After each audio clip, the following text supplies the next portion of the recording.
आप सभी का उज्ज्वल संस्कृत क्लासेज में स्वागत है। आज हम सीखने वाले हैं चतुर्थ संधि और अनुस्वार संधि। यदि आप हमारे इस चैनल पर उज्ज्वल संस्कृत क्लासेज चैनल पर नए हैं तो इसे सब्सक्राइब अवश्य करें, साथ ही शेयर करें और लाइक करें।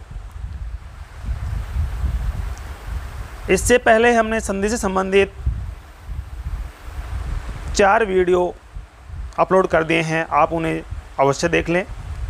उनको देखने के बाद में यदि आप इस क्लास को देखेंगे तो आपको बहुत ही अच्छी तरह समझ में आएगा।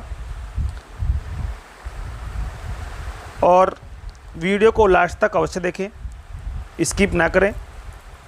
स्किप करने पर आपको वीडियो समझ में ये क्लास समझ में नहीं आने वाली है। इससे पहले हम हल संधि के 3 भेद पढ़ चुके हैं। नंबर 1 पर स्तुत संधि, नंबर 2 ष्ठुत संधि, नंबर 3 जस्त संधि और नंबर 4 इस क्लास में हम पढ़ने वाले हैं 4 और 5। तो देखिए आपके सामने, जैसा कि स्क्रीन पर आप देख पा रहे हैं, हल संधि। हल संधि का दूसरा नाम आप सबको याद होगा, व्यंजन संधि कहते हैं इसे हिंदी में। और इसी का भेद हम सीखने जा रहे हैं, चतुर्थ संधि।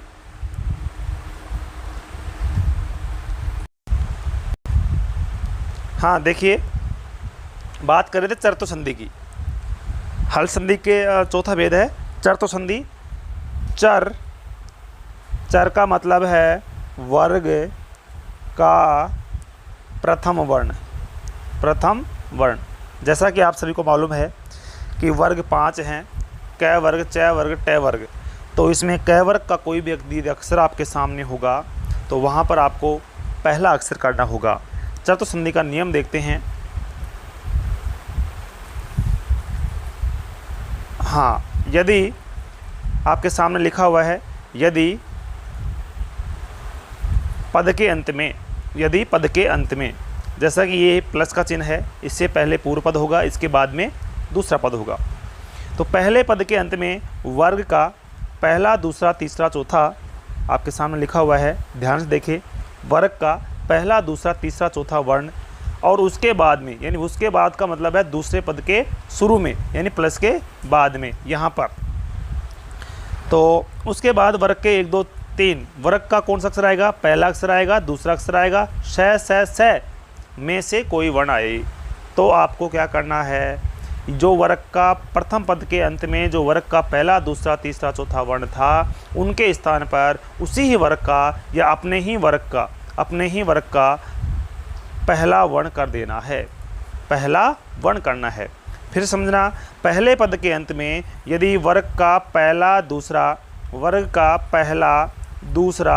तीसरा, चौथा वर्ण में से, यानी इन 4 वर्णों में से, 4 का मतलब क वर्ग में 4 वर्ण, तो वर्ग हमारे पास में 5 हैं, एक वर्ग में 4 हैं, 4 वर्ण हैं। तो 20 में से कोई भी वर्ण यदि आपके यहाँ आता है प्लस से पहले, यानी पहले पद के अंत में, तो आप, और उसके बाद में यदि दूसरे पद के प्रारंभ में पहले वर्ग का पहला अक्षर आ जाए, दूसरा अक्षर आ जाए, या फिर स इनमें से कोई अक्षर आ जाए, तो आपको क्या करना है, उसी वर्ग का क, च, ट, त, प वर्ण हो जाता है, पहला वर्ण कर देना। इन सब के स्थान पर पहला वर्ण कर देना है।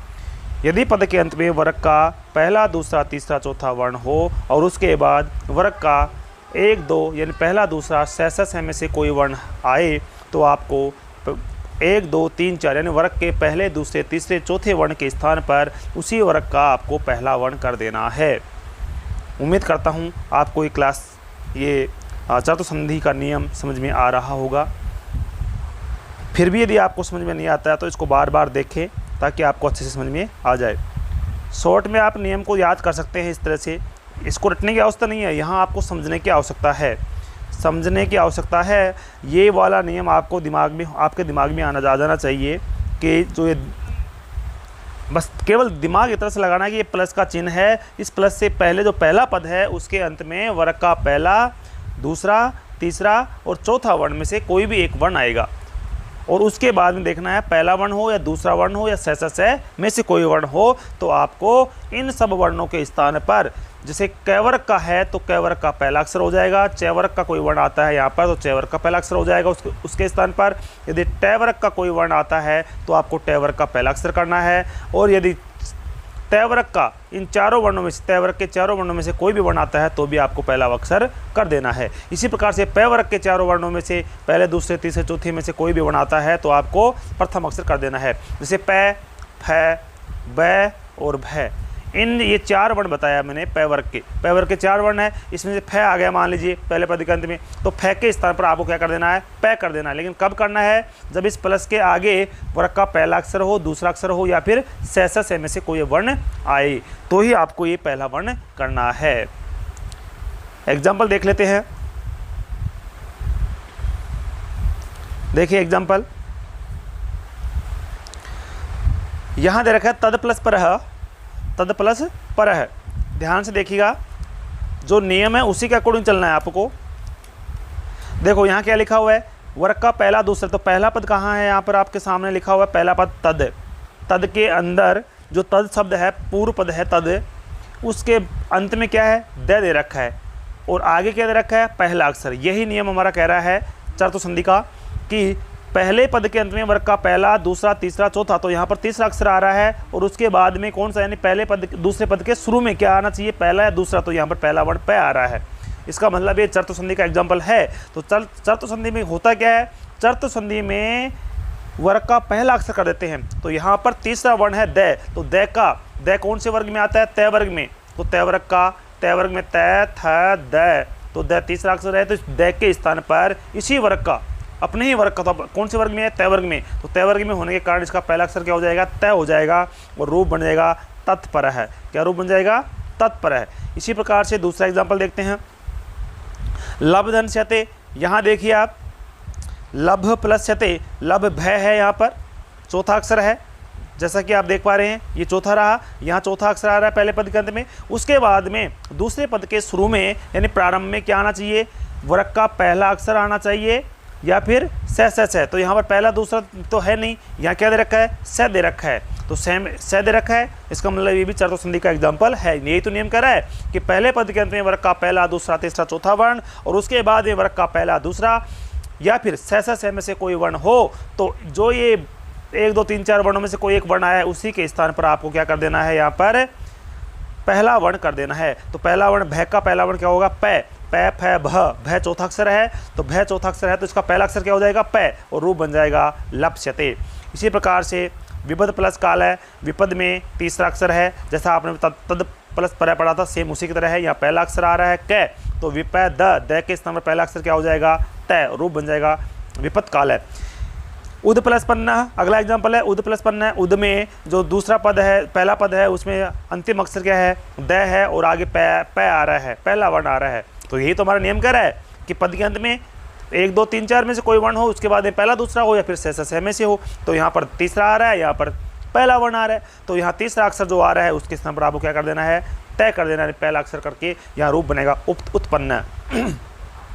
लिब प्लस सा में देखिए यहाँ क्या लिखा है, लिब वो ही है भय, कौन सा है, भय, चौथा अक्षर है, आगे क्या है, सा, यानी से में से कोई वर्ण आ रहा है से, और यहाँ पर चौथा अक्षर आ रहा है, तो भय के स्थान पर परिवर्तन हमेशा आपको पहले पद के अंतिम वाले सब वर्णों पर ही करना है, न कि आगे वालों पर। तो यहाँ लिब प्लस भय, पै वर्ग का चौथा अक्षर है, तो यहाँ पर इसका पहला अक्षर हो जाएगा पै और रूप बन जाएगा लिप्साह। इसी प्रकार देखिए उद प्लस कीर्ण है, उत्कीर्ण है, उद प्लस कीर्ण है, उत्कीर्ण है। यहाँ क्या लिखा हुआ है, वो तीसरा अक्षर आ रहा है द, यह पहला अक्षर आ रहा है, ये तो छठा बार है, यहाँ पर 1, 2, 3, 4 ये देखो, ये देखिए ये लिखा हुआ है और आगे इनमें से कोई वर्ण आ रहा है तो सेम आ रहा है इसमें। तो इसी वर्ग के स्थान पर, इन सब के वर्णों के स्थान पर कौन सा हो जाएगा, पहला अक्षर, तो द के स्थान पर पहला अक्षर होकर क्या बनेगा, उत्कीर्ण है। युयुध धन सव, युयुध धन सव है, तो युयुध धन सव है, तो इसमें पहला पद युयुध है, उसमें अंतिम वर्ण ध है जो कि हमारे नियम के अकॉर्डिंग है। इसके बाद में दूसरे पद में शुरू में क्या है, स है, तो यहाँ ध का ध तय वर्ग का चौथा अक्षर है, तय वर्ग का चौथा अक्षर ध होने के कारण यहाँ पर ध के स्थान पर पहला अक्षर तय होकर के क्या रूप बन गया, युयुत्सव है। क्या रूप बनेगा, युयुत्सव है। आगे देखते हैं समिध धन सु। यहाँ पहला पद समिध है और दूसरा पद सु है, तो यहाँ ध पहले पद के अंत में चौथा अक्षर आ रहा है तय वर्ग का और आगे स आ रहा है, इसका मतलब ये चर्तु संधि का एग्जाम्पल हुआ। तो यहाँ चर्तु संधि का एग्जाम्पल होने में तो चर्तु में क्या करते हैं, 1 2 3 4 वर्णों के स्थान पर पहला अक्षर कर देते हैं, तो यहाँ पर चौथा अक्षर ध है, तो ध के स्थान पर तय होकर के रूप बन जाएगा समित सु। इसी प्रकार से संपद प्लस समय है, यहाँ तीसरा अक्षर है पहले पद के अंत में, दूसरे पद के प्रारंभ में स है, तो यहाँ द के स्थान पर तय होकर के रूप बनेगा संपत समय है। क्या रूप बनेगा, संपत समय। ये हुई चतुर्थ संधि की बात। इसमें आपको इतना सा ध्यान रखना है कि पहले पद के अंत में वर्ग जो दे रखे हैं 5, उन वर्गों में से आपके सामने 4 वर्ण आएंगे। कितने वर्ण आएंगे, 4 वर्ण। पहला वर्ण होगा, दूसरा वर्ण होगा, तीसरा वर्ण होगा, चौथा वर्ण होगा, और यहाँ पर पहला वर्ण, दूसरा वर्ण और स तीनों सकार में से कोई भी स आ जाए, तो आपको करना क्या है, इन सब के स्थान पर इसी का पहला अक्षर कर देना है।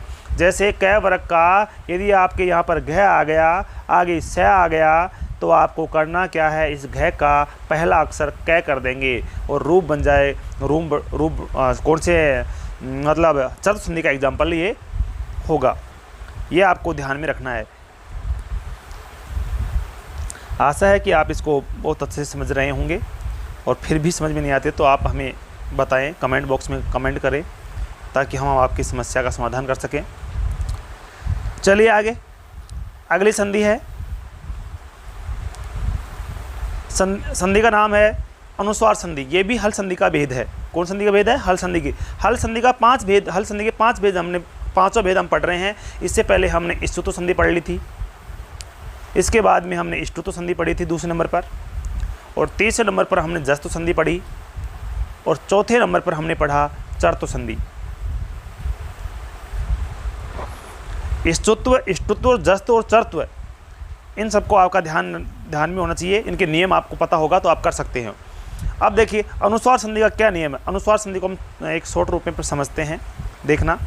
जैसे ये प्लस का चिन्ह है, प्लस का हो या धन का हो, इससे पहले वाला जो पद होगा वो पूर्व पद होगा, और उसके बाद वाला जो पद होगा वो द्वितीय पद होगा।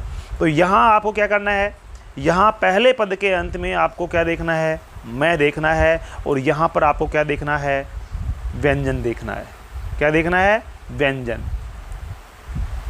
व्यंजन या फिर स्वर, व्यंजन होगा या फिर स्वर होगा, स्वर, व्यंजन या स्वर।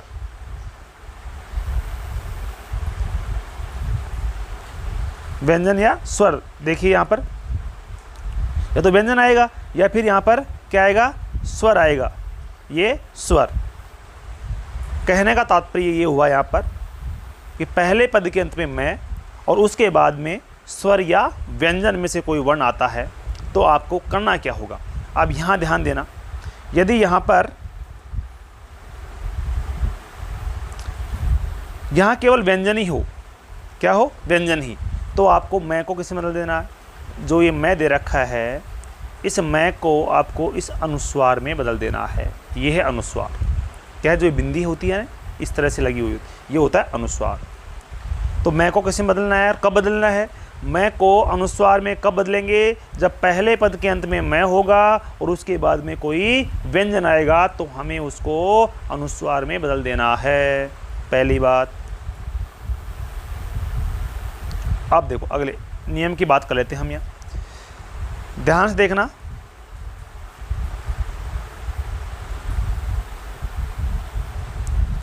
पद के अंत में स्थित मैं के स्थान पर अनुस्वार हो जाता है। क्या हो जाता है, अनुस्वार, यदि मैं के बाद हल या व्यंजन हो तो।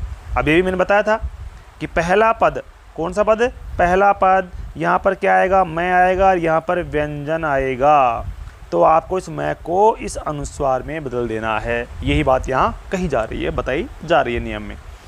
यदि ये तो हुई व्यंजन की बात, यदि व्यंजन नहीं हो, यहाँ पर क्या आ जाए, स्वर आ जाए। क्या आ जाए, स्वर आ जाए। जैसे ये स्वर दे रखे हैं यहाँ पर, ये स्वर, यदि मैं के बाद स्वर हो तो स्वर मैं में मिल जाएगा। किसे मिल जाएगा, मैं, साधारण सी बात है कि यदि यहाँ पर आपके सामने यहाँ मैं है, और यदि आगे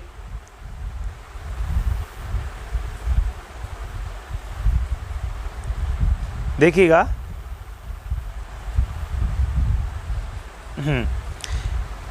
सिंपल सी बात है, व्यंजन होगा तो अनुस्वार कर देना है, और यदि स्वर हो, क्या हो, स्वर, ये मैं है और मैं के बाद में यदि मान लो ए आ गया ये स्वर, तो ए की मात्रा इसके ऊपर लग जाएगी, यानी स्वर हमेशा व्यंजन में मिल जाता है मात्रा के रूप में, तो यहाँ बन जाएगा में।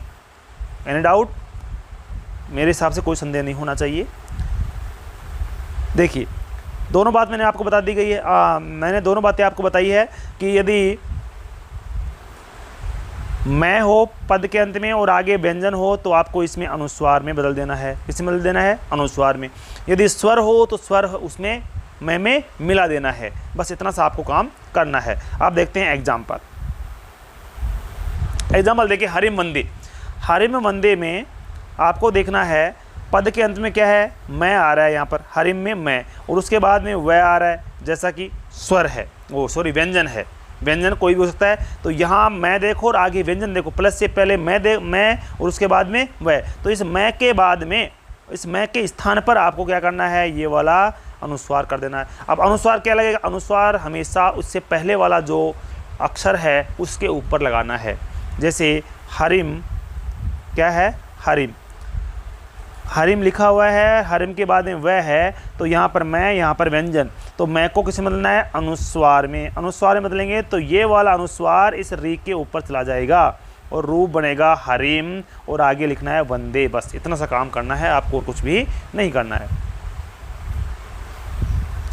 अब देखिए आगे दूसरा एग्जाम्पल है, गृहम धनो गच्छति। यहाँ पर क्या आ रहा है, मैं आ रहा है, गृहम में मैं है और आगे क्या है, व्यंजन है, तो ये मैं का अनुस्वार कर दिया है के ऊपर बिंदी लगा देंगे, रूप बन जाएगा गृहम, और आगे गच्छति को ऐसे कैसे लिखना है। दूसरा है दुखम धन प्राप्नोति। दुखम धन प्राप्नोति, यहाँ पर मैं आ रहा है और इसके बाद में व्यंजन आ रहा है प, तो रूप बनेगा दुखम, ख के ऊपर अनुस्वार हो जाएगा ये वाला और रूप बन जाएगा दुखम। इसी प्रकार से त्वम धन पटसी, त्वम में पहले पद के अंत में मैं है, मैं के बाद में व्यंजन है, व्यंजन आने के कारण नियम ये तो है कि मैं आए, मैं के बाद में कोई व्यंजन आए तो मैं को अनुस्वार में बदल दीजिए। तो यहाँ पर जो मैं है वो अनुस्वार में बदल गया और ये रूप बन गया त्वम, क्या बन गया, त्वय, और अनुस्वार ये लगा दी, ये अनुस्वार है, ये अनुस्वार है, ठीक है ना, ये अनुस्वार हो गया त्वम, त्वम धन पटसी।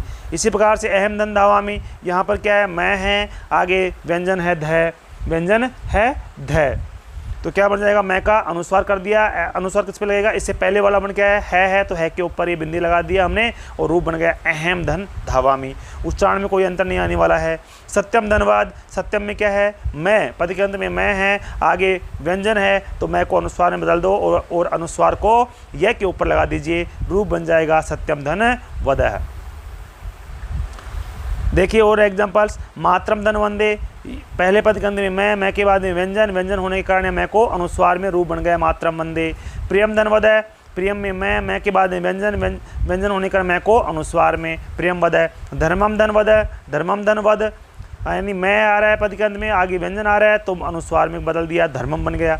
रामम धन आगच्छति। अब यहाँ ध्यान देना, यहाँ मैंने एक स्वर की बात की थी आपके सामने कि स्वर आए तो आपको क्या करना है, स्वर आएगा तो स्वर की मात्रा उसमें जोड़ देनी है मैं के अंतर्गत। तो रामम में जो क्या आ रहा है, रामम में आ रहा मैं, क्या आ रहा है, मैं, तो मैं यहाँ यदि व्यंजन होता तो हम इसको अनुस्वार में बदल देते, रामम कर देते, लेकिन आगे क्या आ रहा है, आगे स्वर आ रहा है। स्वर होने के कारण आपको यहाँ पर रा, मैं और मैं ऐसे कैसे, और मैं, इस मैं में, इस मैं में, इस मैं में आ की मात्रा जोड़ देंगे और गच्छति रूप जोड़ देंगे, क्या आ जाएगा, रामम आगच्छति, रामम आगच्छति।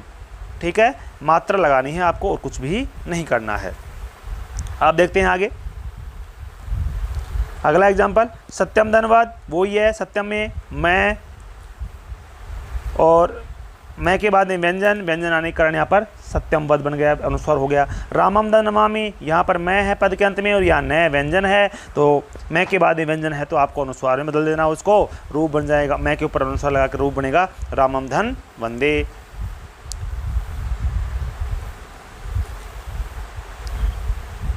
चलो चलते हैं आगे की ओर। ये कुछ एग्जांपल्स आपके थे। फिर मैं इसमें एक ही एग्जांपल आपके सामने आया है, तो एक एग्जांपल मैं आपको बता देता हूँ। जैसा कि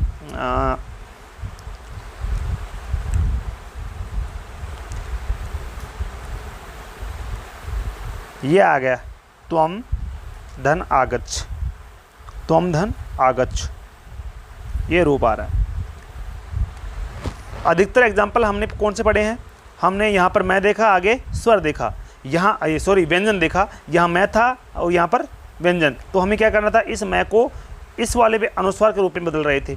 लेकिन यहाँ क्या करना है आपको, यहाँ यदि मैं है, आगे यदि स्वर है, क्या है, स्वर है, यहाँ पर स्वर क्या है, आ, तो इस स्वर को आपको इसमें मिला देना है, मैं में, इसकी मात्रा मैं में लगा देनी है। तो रूप बनेगा त्वै मैं माँ, आ जोड़ देंगे त्वै माँ और गच्छ, त्वमा गच्छ, इस प्रकार से रूप बनेगा।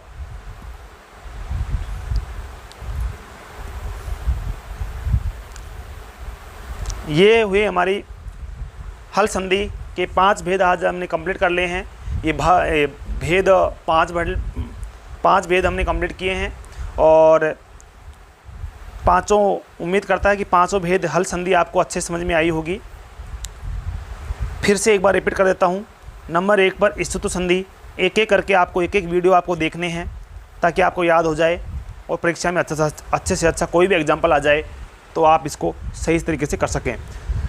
ये तभी हो पाएगा जब आप एक वीडियो को ध्यान से समझेंगे और नियम आपके दिमाग में होगा, तो कोई भी एग्जाम्पल आ जाए, चाहे नए से नया कोई भी एग्जाम्पल आप परीक्षा में पूछा जाए, आप उसको आसानी से कर सकते हैं। नंबर 2 पर थी स्तुति संधि और नंबर 3 पर थी जस्तु संधि और नंबर 4 और 5 हमने अभी पढ़ा चर्तु संधि और अनुस्वार संधि। इसी के साथ में आज इस क्लास के साथ हल संधि कंप्लीट होती है। फिर बोलूँगा कि यदि आपने अभी तक इससे पहले की क्लास नहीं देखी है तो उन्हें बार बार देखें ताकि आपके संधि का परीक्षा में आने वाला संधि का कोई भी प्रश्न आपसे गलत न हो सके। जितना अभ्यास करोगे उतना ही आपको ये एग्जाम्पल समझ में आएंगे और इससे अन्य एग्जाम्पल्स भी आपके पास संस्कृत की बुक होगी कक्षा 6 से 10 तक की, उनमें से आप एग्जाम्पल्स देख सकते हैं और उनको हल कर सकते हैं। बस शर्त इतनी है कि आपके नियम समझ में आ जाने चाहिए। नियम समझ में आ गया तो चाहे परीक्षा में कोई भी एग्जाम्पल आ जाए, आप बड़े ही सरल तरीके से उसको आसानी से कर सकते हैं। और फिर भी यदि आपको कोई समस्या आए इन 5 हल संधि में से, तो हल संधि के 5 भेदों में से, तो आप मुझे इस नंबर पर कॉल करके पूछ सकते हैं 9950858879। इस पर आप मेरे से कॉल करें और इससे संबंधित कोई भी बात आप संधि संबंधित आप मेरे से पूछ सकते हैं। आज की क्लास में इतना ही। जयतु भारतम जयतु संस्कृतम। मिलते हैं नेक्स्ट क्लास में नई उमंग के और उत्साह के साथ में। तब तक आप इन सब क्लासेज को देखते रहिए और अपनी तैयारी सुचारू रूप से करते रहिए ताकि बोर्ड में पूछे जाने वाला कोई भी क्वेश्चन आपका संधि से संबंधित गलत न हो। धन्यवाद। जयतु भारतम जयतु संस्कृतम। पठतु संस्कृतम वदतु संस्कृतम।